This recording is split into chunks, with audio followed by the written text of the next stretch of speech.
अगर खान साहब की अगर बात करें, जो भी मेरी उनसे मुलाकात हुई है, ही इज़ एब्सोल्युटली फाइन कि किसी तरीके से डायलॉग किया जाए।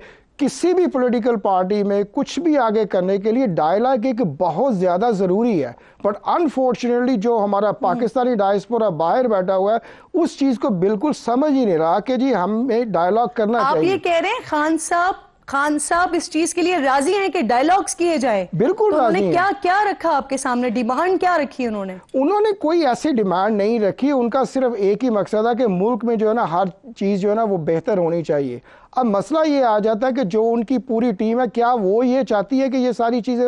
मैं दो एग्जांपल इसको देना चाहूँगा कि अगर जनवरी में देखा जाए तो उस वक्त खान साहब ने बोला था कि जी हमने इस्टेब्लिशमेंट से बात नहीं करनी, हमने सिर्फ गवर्नमेंट से बात करनी है। बड़ी मुश्किल से गवर्नमेंट इस चीज़ पे मानी, एक कमेटी भी बनाई गई, लेकिन जो पीटीआई की पॉलिटिकल कमेटी थी वो उस कमेटी में शामिल नहीं हुई और वो डायलॉग वहाँ पे ख़त्म हो गए। अब आ जाते 24 मई को खान साहब की एक ट्वीट आती है कि जी हम सिर्फ इस्टेब्लिशमेंट से बात करेंगे, हम गवर्नमेंट से बिल्कुल बात नहीं करेंगे। 25 मई को अली अमीन गंडापुर खान साहब से मिलकर आते हैं, वो अपनी एक स्टेटमेंट देते हैं कि जी अब तो हम तहरीक चलाएंगे और ज़मीन को गर्म करेंगे।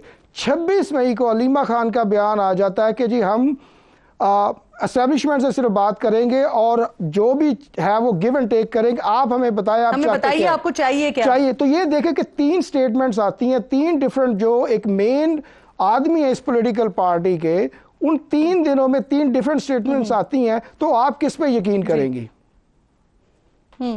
ठीक। तनवीर साहब, ऐसे जो आप बात कर रहे हैं ये बड़ी इंपॉर्टेंट है, इसलिए क्योंकि हुकूमत तो ये मौकफ अपनाती रहती है कि जो बाहर पाकिस्तान तहरीक इंसाफ की जो लीडरशिप बैठी हुई है या अमेरिका में जो लोग बैठे हुए हैं, जो वहां का डायस्पोरा है, वो शायद नहीं चाहता है कि खान साहब की रिहाई हो और वो इस तरह की बात करता है। लेकिन आप क्योंकि मिलकर आए और आप ये बात करें